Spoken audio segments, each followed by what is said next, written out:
युद्ध ही सुरू तुम्हाला करता येतात, थांबवता तुम्हाला येत नाहीत. ते तुमच्या हातात राहत नाही. थोडं हिंदी सिनेमासारखं झालंय, बाप का बदला मैं लूंगा, आणि त्याच्यात ते गेले सारासार विचार माझ्या मते सुटलेला आहे. ट्रम्पला माझ्या मते लोकांना हँडल करता येत नाहीये आणि त्याला आता मित्र उरत नाही अशी परिस्थिती थोडीशी झालेली आहे. अमेरिका आणि इस्रायलने इराणवर हल्ला करून आता या हल्ल्याला 17 दिवस लोटलेत. मात्र अद्यापही युद्ध काही संपण्याचं नाव घेत नाहीये. सुरुवातीला हे युद्ध काही दिवसात संपेल असं म्हटलं जात होतं. मात्र असं असलं तरी आजचा 17वा दिवस आहे. या युद्धाचे फार दूरगामी परिणाम हे भारताला देखील भोगावे लागू शकतात. आणि याच संदर्भात बोलायला आपल्यासोबत सध्या आंतरराष्ट्रीय घडामोडींचे तज्ज्ञ चंद्रशेखर नेने सर आहेत. सर, 17 दिवस लोटले, युद्ध काही संपण्याचं नाव घेत नाहीये. तुम्ही कशा प्रकारे बघताय युद्धाकडे? आत्ता अगदी बरोबर तुम्ही सांगितलं की सुरुवातीला ट्रम्प आणि त्याच्या सगळ्या सहकाऱ्यांना वाटलं होतं की युद्ध 3-4 दिवसात आटपून जाईल. अगदी अशीच गोष्ट तुम्ही पाहिलं असलं तर युक्रेनच्याबद्दल पुटिनलाही वाटलं होतं की हे युद्ध काय 15 दिवसात संपवू आपण. युद्ध ही सुरू तुम्हाला करता येतात, थांबवता तुम्हाला येत नाहीत. ते तुमच्या हातात राहत नाही. आणि दुसरं म्हणजे काय झालं की ट्रम्पची जी त्यांनी व्हेनेझुएलाची जी मोहीम जे काय केलं तिथे, तर त्याला वाटलं की त्याच्यासारखं इथे इराणमध्ये करता येईल.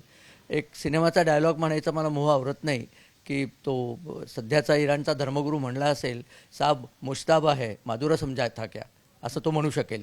कारण खरोखरच इराणची चिवटपणा आणि कट्टरपणा हा अफलातून आहे. युद्ध तर नेमकं का सुरू झालं हा एक एक मोठा गहन असा प्रश्न आहे. ट्रम्प म्हणतात की अणुहत्यार बनवण्यापासून त्यांना थांबवायचं होतं. मात्र इराणने कधी म्हटलं नाही की आम्ही अणुबॉम्ब बनवतो, आम्ही अणुऊर्जेचा वापर करणार, असं त्यांचं म्हणणं होतं. काय वाटतं की एक प्लॅन असा नाही आहे ट्रम्पकडे, एक उद्देश देखील नव्हता आणि म्हणून आता हे सगळं प्रकरण चिघळत चाललंय? सुरुवातीला युद्ध सुरू झालं त्याची 2 कारणं होती. एक म्हणजे इराणकडे युरेनियमचा साठा 400 किलो एनरिच्ड युरेनियमचा साठा त्यांच्याकडे आहे, ही खात्रीलायक बातमी आहे. आणि 400 किलोमध्ये तुम्हाला साधारण 6 ते 11 बॉम्ब करता येतात. परंतु त्यांना आणखीन एनरिचमेंट करायला लागतं, म्हणजे आहे तशा स्थितीत ते करता येत नाहीत. हा एक भाग होता. आणि दुसरा भाग असा होता, गुप्तहेरांनी सांगितलं होतं की इराणची मिसाईलची क्षमता जी आहे ती आता जवळजवळ 12,000 किलोमीटरपर्यंत मोठी मिसाईल ते करू शकतात. 12,000 किलोमीटर लांब टाकण्याइतकी, म्हणजे ते न्यूयॉर्कवर टाकू शकतील. हे कळल्यानंतर मात्र ट्रम्प गप्प बसणं शक्यच नव्हतं आणि इस्रायलनी त्यांना भरीला घातलं. कारण इस्रायलपर्यंत तर ट्रम्पच्या इराणचे मिसाईल ऑलरेडी पोचत आहेत. त्यामुळे इस्रायलचा अस्तित्वाचा प्रश्न निर्माण झाला होता. म्हणून त्या दोघांनी ठरवलं की आत्ताचं इराणचं जर संकट निवारलं नाही तर पुढे आपल्याला जड जाईल. म्हणून त्यांनी सुरुवात केली. जेव्हा जेव्हा अमेरिका हे युद्धात उतरतं तेव्हा नाटो राष्ट्र हे नेहमी अमेरिकेच्या पाठीमागे उभे दिसतात. मात्र यावेळेला तसं दिसत नाही आहे. अनेक राष्ट्रांनी काही स्पष्ट भूमिका देखील घेतलेली नाही आहे. काय वाटतं की ट्रम्प यंदा एकटे पडल्याचं चित्र आहे सध्या? हो, नाटो राष्ट्र अमेरिकेच्या बरोबर याच्यापूर्वी होती. त्याचं कारण अमेरिका पूर्णपणे नाटोच्या बरोबर होती. पण तुम्ही गेल्या दीड वर्षात पाहिलं असलं तर ट्रम्पनी नाटोच्या लोकांचा सदैव अपमान केला आणि वरती सांगितलं की तुम्हाला आम्ही फुकट जी लष्करी मदत पुरवत होतो ते आता पुरवणार नाही. त्यांनी ते सगळे लोक ट्रम्पवरला वैतागलेले आहेत. हा एक भाग झाला. आणि दुसरा भाग असा आहे, नाटो म्हणलं की युक्रेनच्या युद्धाचं आम्हाला रशियाची भीती आहे, तिथे जर अमेरिका मदत करत नसलं तर कुठे इराणला अमेरिका काहीतरी गोंधळ घालते, आम्ही कशाला त्याच्यात पडायचं. म्हणून ते स्पेन तर अमेरिकेच्या विरुद्धात गेलेला आहे, नुसतं अमेरिकेच्या बाजूनी नाही, विरुद्धात गेलं. त्याच्यावरती स्पेनला ट्रम्पने शिवीगाळ केलेली आहे.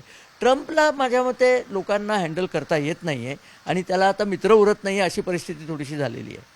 युद्धाचे परिणाम हे अर्थात भारताला देखील जाणवलेले आहेत. भारतात खास करून गॅसचा तुटवडा निर्माण झालेला आहे. शेअर बाजारात देखील त्यांना दणका बसलेला आहे. भारताला ह्याचा आणखीन किती फटका बसू शकतो?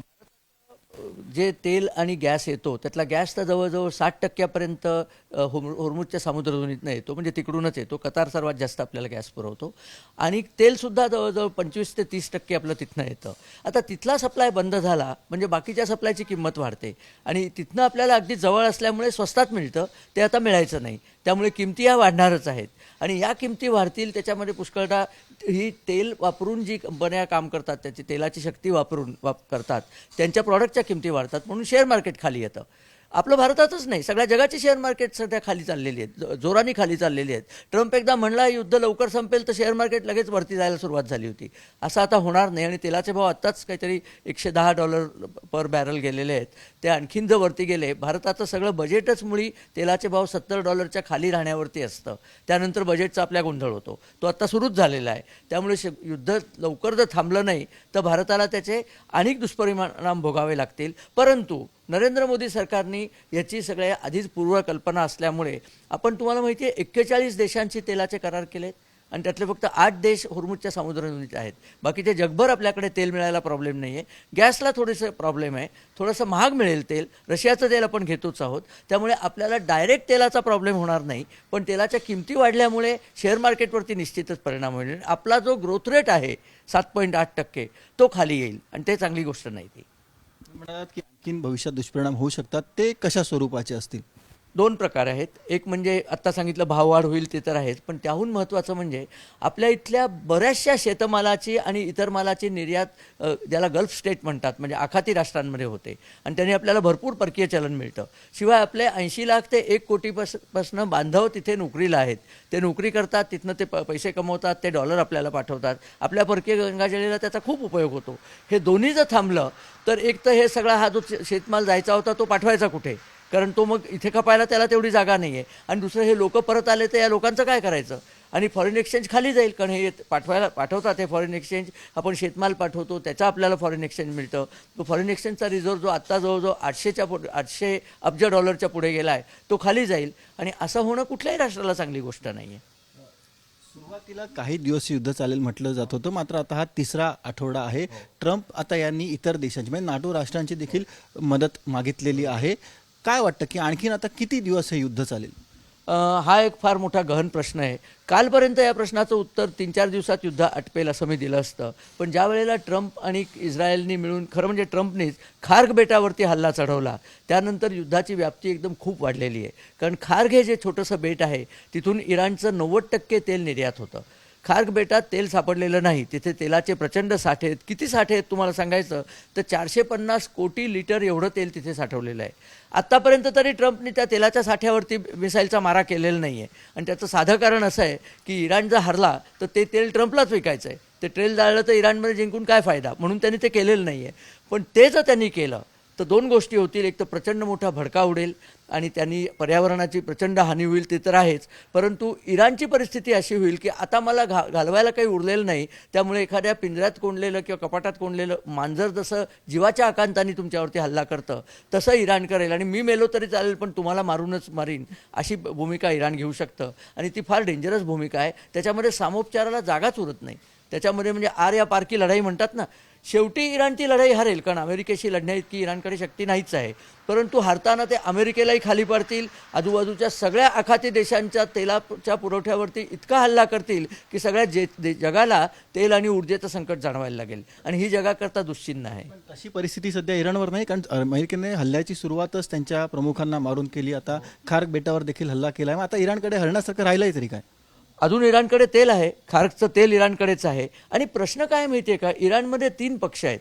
एक म्हणजे ते मुल्ला लोक सगळे आहेत. दुसरं म्हणजे IRGC, इराणियन रिपब्लिकन गार्ड कोर म्हणून सैन्याचा जो अत्युत्कृष्ट विभाग आहे, त्यांच्याकडे खर्गचं तेल कोणाकडे माहिती आहे का तुम्हाला? ते IRGCच्या मालकीत आहे. म्हणजे खर्गचं तेल विकून पैसे इराणच्या ट्रेझरीत जात नाहीत, ते IRGC स्वतःकडे वळवून घेतं. त्यामुळे ते गेलं तर ते माथेफिर झाल्यासारखं करतील. आणि आत्ता इराणकडे IRGCकडे थोडी तरी शक्ती शिल्लक आहे. आणि तुम्ही विसरू नका, या युद्धात चीन आणि रशिया इराणला मदत करतायत. गरज पडली तर ते त्यांना आणखीन मिसाईल पुरवतील आणि अमेरिकेच्या अंगावरती घालायला सांगतील. त्यामुळे इराणकडे घालवायसारखं फक्त त्यांचं राष्ट्र, त्यांची लोकं आणि त्यांची प्रगती एवढंच आहे. पण त्याची त्यांना काही किंमत आहे असं दिसत नाही. मेले तर मरू देत. तेहरानचा एअरपोर्टचा बंद गेला आहे, सगळी मुख्य शहरं बॉम्बवर्षाखाली बेचिराग झाली आहेत, पण त्यांना त्याचं काही पडलेलं नाही. आता अमेरिकेला ठेचायचंच, कारण त्यांचा तो धर्मगुरू मेला ना, ते त्यांना फार लागलेलं आहे. त्यामुळे त्याचा अपमान का बदला, ते थोडं हिंदी सिनेमासारखं झालं आहे, बाप का बदला मैं लूंगा, आणि त्याच्यात ते गेले. सारासार विचार माझ्या मते सुटलेला आहे. इराणचाही सुटला आहे आणि ट्रम्पचाही सुटला आहे. ही चांगली चिन्ह नाही आहेत, हे फार वाईट दुश्चिन्ह आहेत जगाला. थोडक्यात युद्ध लांबेल असंच तुमचं म्हणणं आहे? इतक्या लवकर थांबायचं नाही. एकच थांबण्याची शक्यता आहे की खार्गवरती केलेल्या हल्ल्याने इराणला जर जीवघेणा फटका बसला आणि त्यांच्या लक्षात आलं की आता आपल्याला काही बाहेर निघता येत नाही आहे, आता काय उरलंय ते सामोपचार करून मोकळवा, असं ते करू शकले तर युद्ध थांबेल. आणि दुसरा एक महत्त्वाचा मुद्दा कोणी फारसा विचारात घेत नाही आहे की आजूबाजूची जी राष्ट्र आहेत, गल्फ स्टेट, ज्याला दुबई म्हणा, अबुधाबी, बहारीन, कुवेत, कतार, या सगळ्या राष्ट्रांना इतकं दुखावलेलं आहे इराणनी की ती सगळी राष्ट्र सध्या तरी अमेरिकेच्या खांद्याला खांदा लावून या लढाईमध्ये उभी आहेत. उद्या इराणनी जर लढाई थांबवली तर कदाचित त्यांच्यात सामोपचार होऊ शकेल. नाही थांबवली तर म्हणजे सगळे मिळून इराणला नष्ट करायच्याच मागे जातील, कारण ही सगळी सुन्नी राष्ट्र आहेत, इराण हे शिया राष्ट्र आहे. हे आपण लक्षात ठेवलं पाहिजे. घडामोडीचे अभ्यासक नेने सर त्यांनी स्पष्ट केले की सध्या तरी इराण मागे हटण्याच्या भूमिकेत नाही आणि जर हे युद्ध आणखीन लांबलं तर नक्कीच भारताला मात्र त्याचे दुष्परिणाम भोगावे लागतील. व्हिडिओ जर्नलिस्ट हेमंत कदमसह सचिन गाड, एबीपी माझा, मुंबई. एबीपी माझा, उघडा डोळे बघा नीट.